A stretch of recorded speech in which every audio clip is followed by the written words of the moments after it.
Bismillahirrahmanirrahim. Assalamualaikum warahmatullahi wabarakatuh. Alhamdulillahi wa kafa. Wassalatu wassalamu ala nabiyyil mustafa. Sayyidina Muhammad al-Mujtaba. Wa ala alihi wa ashabihi. Wa man tabi'ahu wa walahu. Wa nasarahu ila yaumin la raiba fih. Amma ba'du. Alhamdulillah, kita panjatkan segala puji, segala kesyukuran, segala keagungan hanya untuk Allah Subhanahu wa Ta'ala. Salawat dan juga salam kita sampaikan hanya kepada baginda Rasulullah Muhammad Sallallahu Alaihi Wasallam, juga untuk seluruh ahli keluarganya, para sahabatnya, para pengikutnya, dan kita selaku umatnya. Mudah-mudahan kita mampu mengamalkan semua tuntunan Allah, semua tuntunan Rasulullah sebagai manifestasi dari rasa syukur kita kepada Allah Subhanahu wa Ta'ala. Mudah-mudahan kita termasuk hambanya Allah, umatnya Rasulullah yang layak mendapatkan tambahan kebaikan di dunia, juga layak mendapatkan tambahan kemuliaan di akhirat. Amin ya Rabbal Alamin. Sahabat Asa TV yang dimuliakan oleh Allah, kita akan membahas kekhususan keluarga menurut Al-Quran dalam program Quranic Life, yaitu bagaimana Quran hidup dalam diri kita. Quran itu hidup dalam keluarga kita, bersama keluarga kita. Dengan demikian, kita termasuk yang sudah menjadi keluarganya Allah, ahli Al-Quran. Kita awali dari surat An-Nahl ayat 80. Wallahu ja'ala lakum min buyutikum sakana. Ada rumah yang Allah anugerahkan sebagai tempat tinggal. Lazimnya tempat tinggal adalah tempat semua ahli keluarga berehat, semua ahli keluarga mendapatkan ilmu, mendapatkan pembinaan, mendapatkan pendidikan.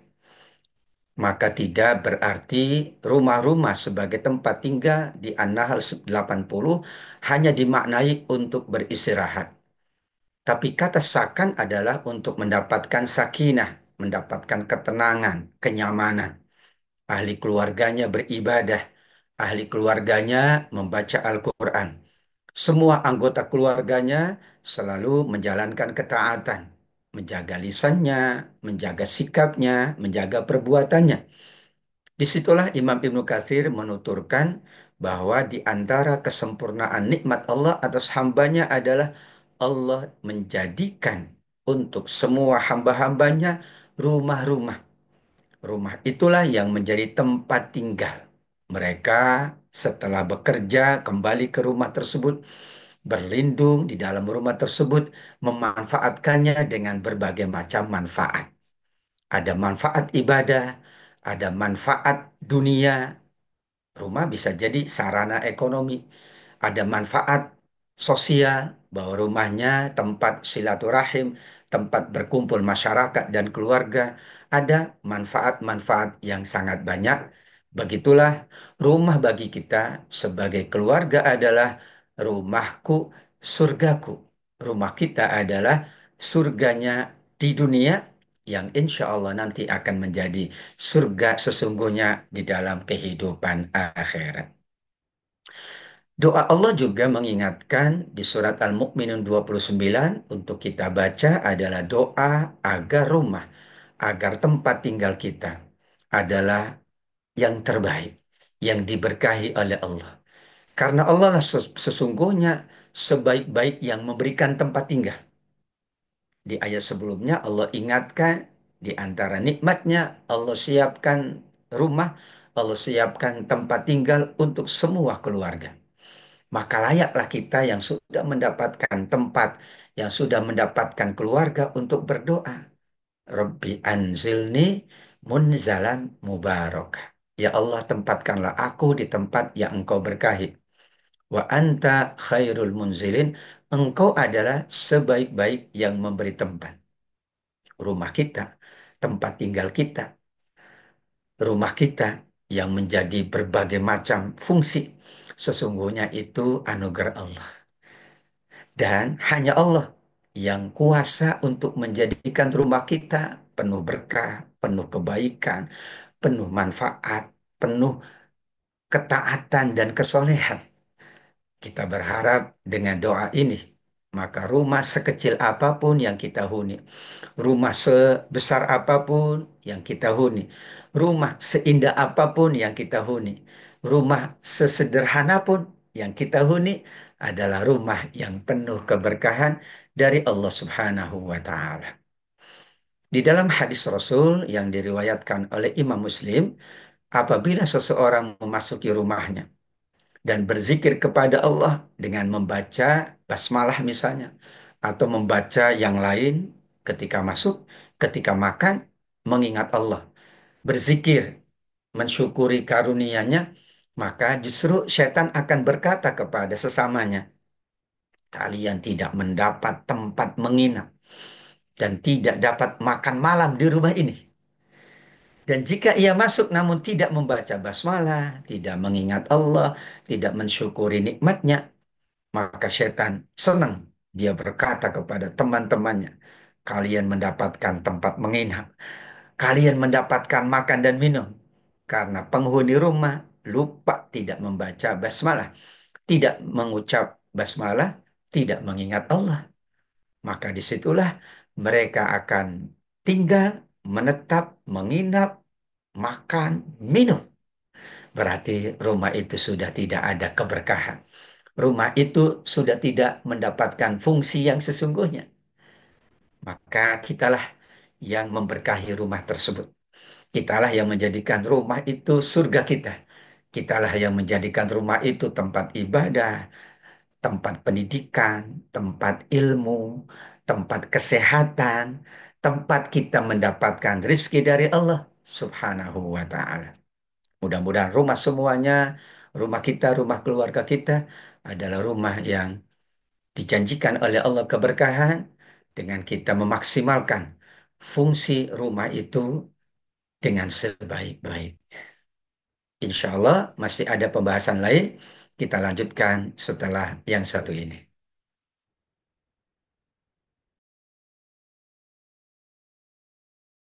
Menuntut ilmu adalah sebuah jalan yang akan mengantarkan manusia pada kemuliaan. Dengan ilmu, manusia mendapatkan panduan untuk berpikir dan bertindak. Untuk itu, Asa TV Indonesia menghadirkan Pustaka Asa, sebuah ruang pembelajaran sistematis bersama para pakar di bidangnya. Quranic Study Series, Quranic Life, Prophet Manner, dan berbagai bidang keilmuan yang dibahas dengan cara menyenangkan. Pustaka Asa hadir setiap Sabtu jam 19.30 waktu Indonesia Barat, hanya di Asa TV Indonesia. Jamaah sekalian, Bapak Ibu, rahimakumullah. Setelah kita membahas anugerah Allah adalah rumah, anugerah Allah adalah keluarga, anugerah Allah adalah kerabat, anugerah Allah adalah keturunan, maka kita akan lebih termotivasi untuk menjaga keluarga, untuk meningkatkan kualitas keluarga kita dengan memahami apa saja kekhususan keluarga menurut Allah, menurut Al-Quran. Yang pertama, Allah khususkan doa yang kita panjatkan untuk keluarga kita. Kaedahnya jika ada kekhususan Al-Quran menunjukkan keutamaannya. Padahal doa kita untuk semuanya.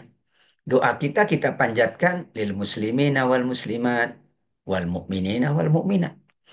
Namun Allah tuntun kita agar lebih banyak berdoa secara khusus untuk keluarga.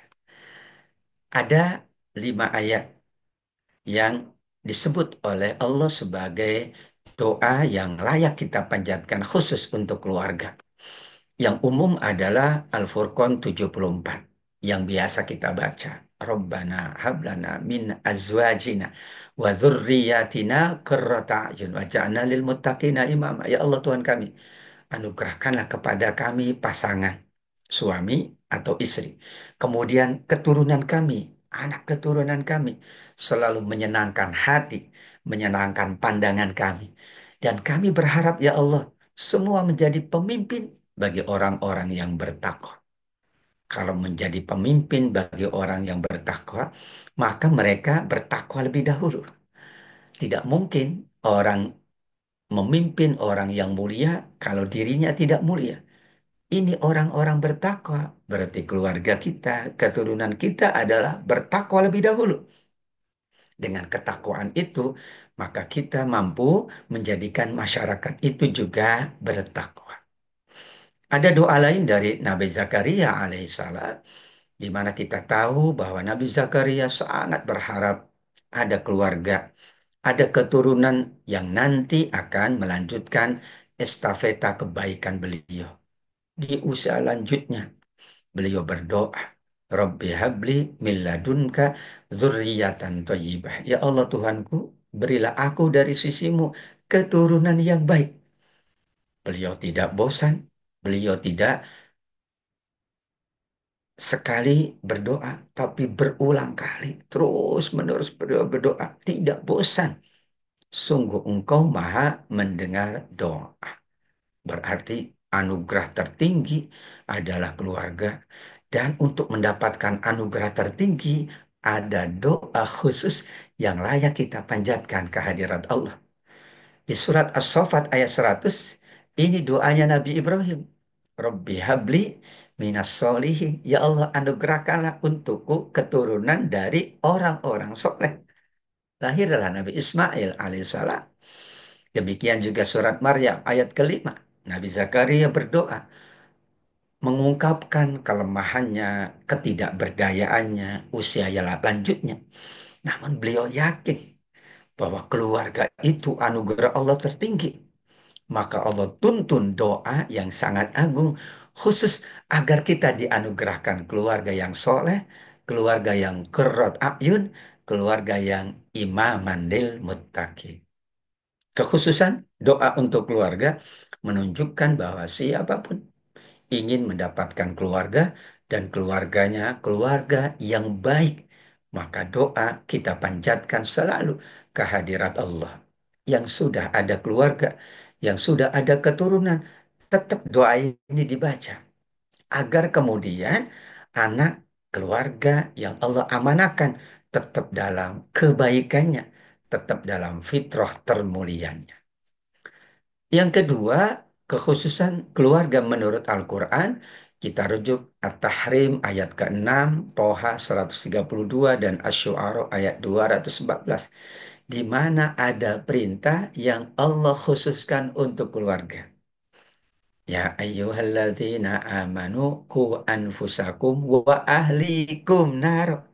Hai orang-orang beriman, peliharalah dirimu dan keluargamu. Berarti ada kekhususan.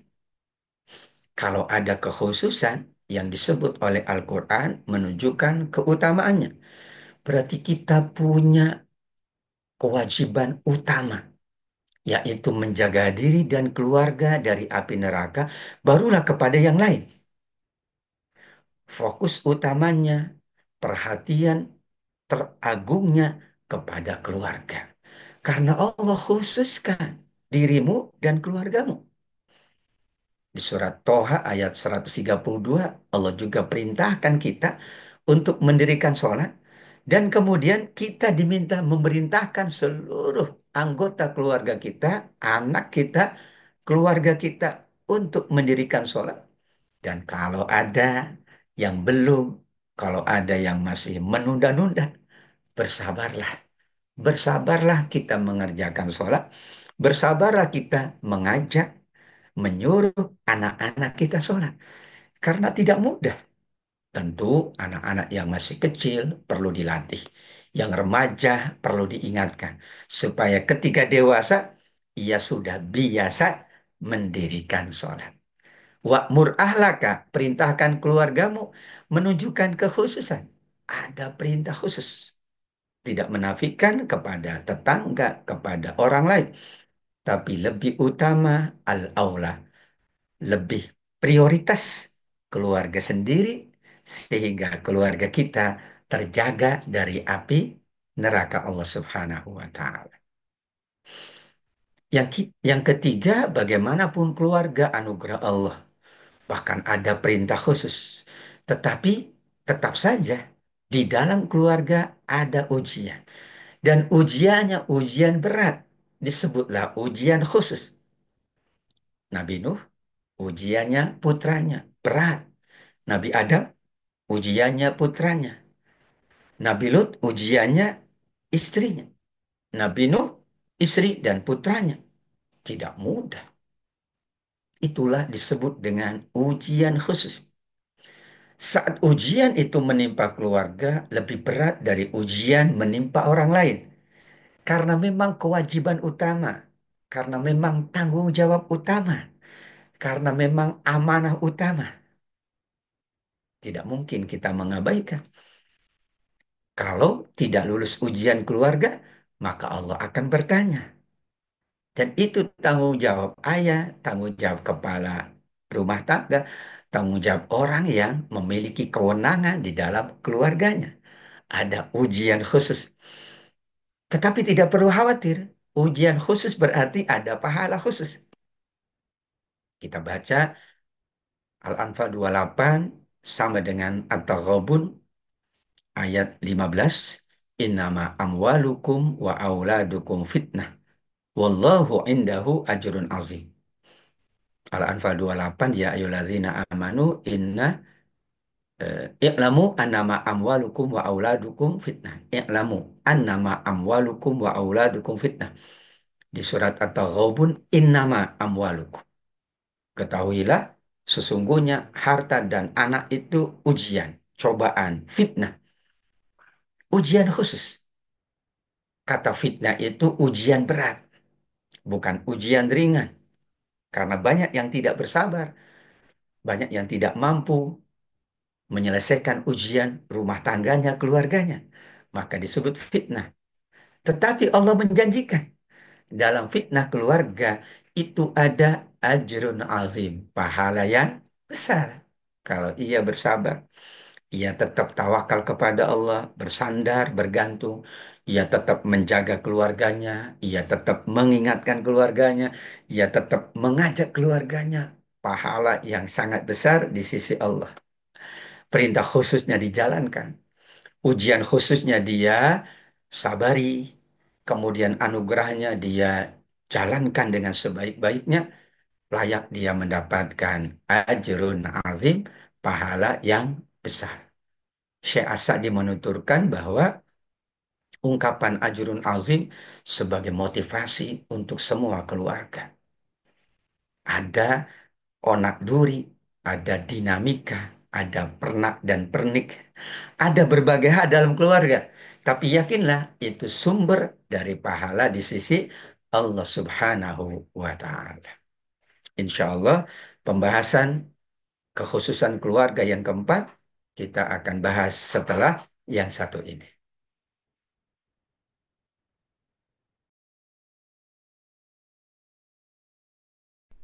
Saat hari Senin tiba, banyak orang yang merasakan malas dan tidak bersemangat menjalaninya. Tapi sekarang tidak boleh lagi terjadi. Tonton saja I Love Monday di Asa TV Indonesia.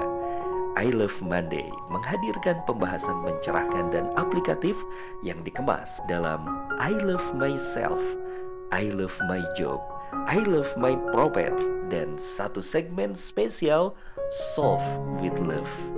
I Love Monday setiap hari Senin di Asa TV Indonesia. Inspirasi keluarga Islami. Jamaah hadirin wal hadirat yang Allah muliakan, kekhususan yang keempat keluarga menurut Al-Quran adalah bahwa ada kewajiban memberi nafkah untuk keluarga secara khusus. Ketika keluarga sudah dipenuhi haknya, maka berarti kita sudah menunaikan kewajiban. Di antara hak itu yang Allah bebankan adalah hak memberikan nafkah. Maka nafkah wajib untuk keluarga kita. liyunfik zu sa'atin min sa'atih wa man qudira alaihi rizquhu falyunfik mimma atahullah. Hendaklah orang yang mampu memberi nafkah sesuai kemampuannya.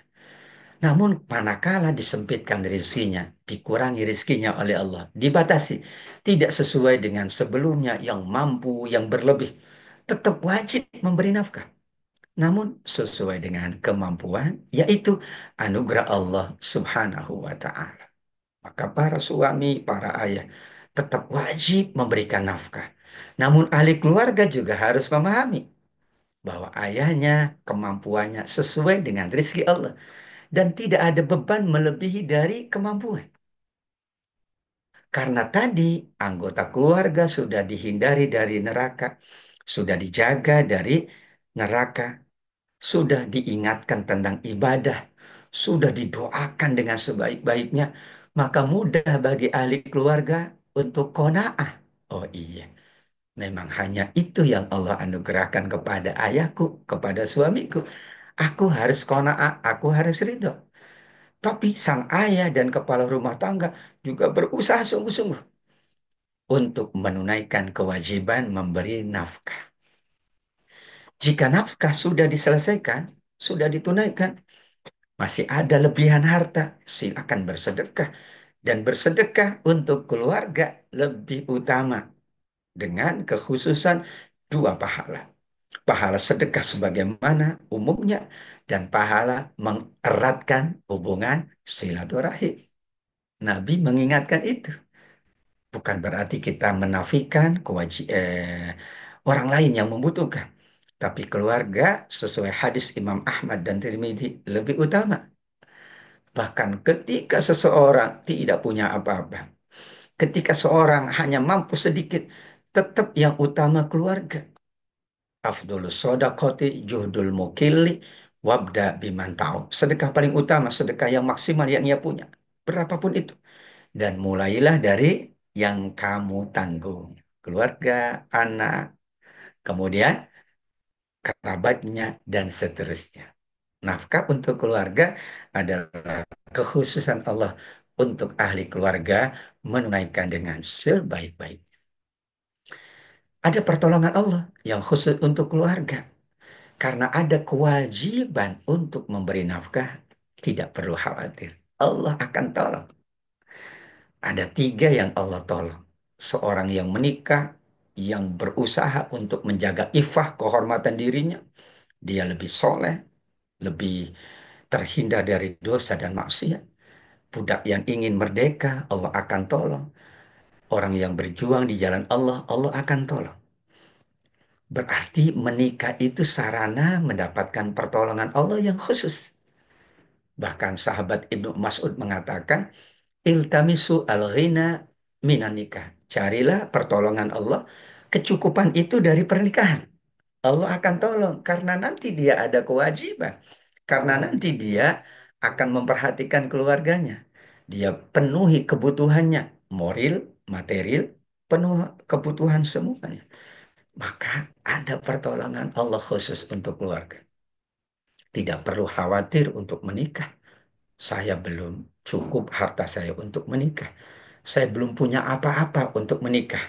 Padahal Allah akan menolong. Dan pertolongan Allah berlaku kepada siapapun kalau tujuan nikahnya iffah, menjaga diri, menghindarkan diri dari fitnah, dosa, dan maksiat.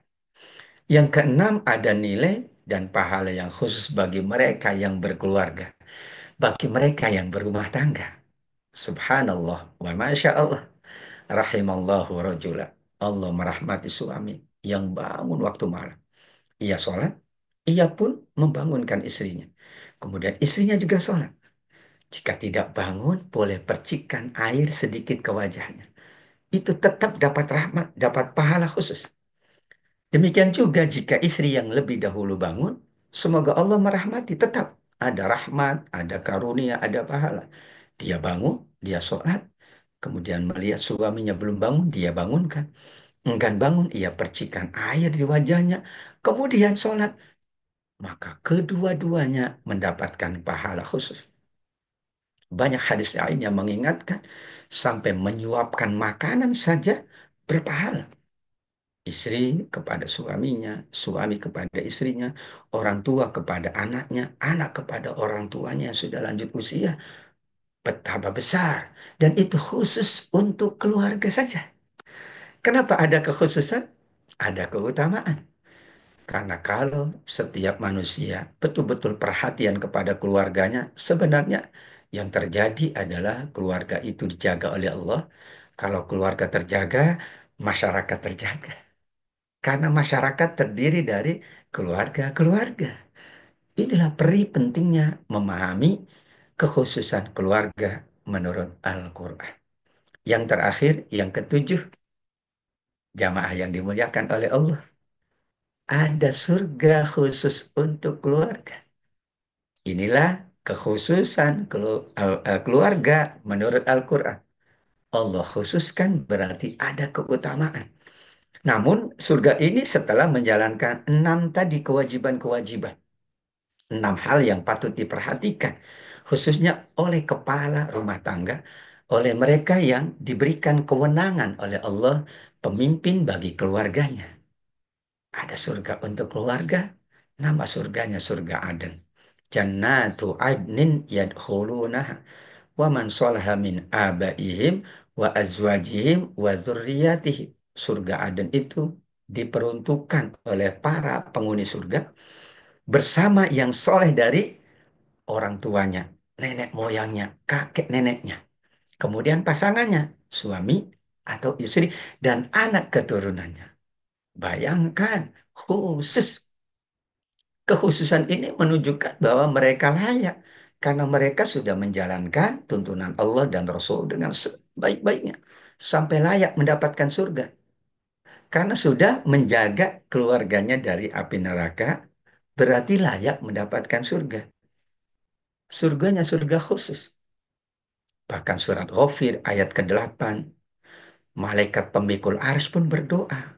Rabbana wa adkhilhum, ya Allah Tuhan kami, masukkanlah mereka, para penghuni surga itu ke dalam surga Aden yang engkau janjikan memang.